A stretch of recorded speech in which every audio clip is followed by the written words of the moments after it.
recently travelled from Sweden through Poland entirely by public transport, and folks said they'd be interested in hearing about how I did that.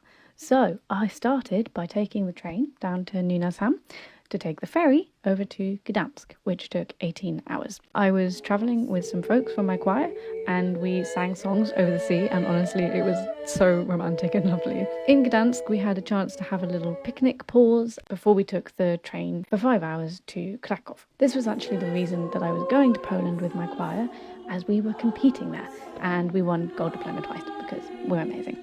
We then spent a few days in Krakow for the competition and a little bit of sightseeing, and then began the real tour for me with my friend Elsa. So first we took an hour train to Oswiecim to visit the Auschwitz-Birkenau Museum.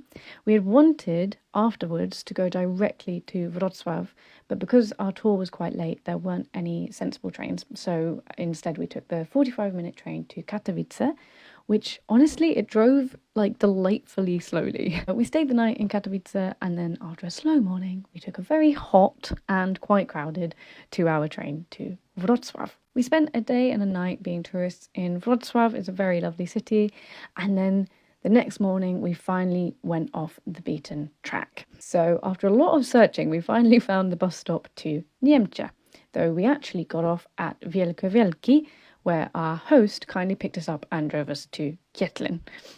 We stayed at Palach Kietlin, which was such a beautiful old building, and I'd really recommend it if you want somewhere super non-touristy, and the host was really, really lovely and kind. So why was I here in the literal middle of nowhere? Well, Niemcze was the town where my grandmother grew up, or to be more specific, she grew up on a farm about 45 minutes walk from the town. And it was such a tiny place that by day 2, everyone in the shops recognised us.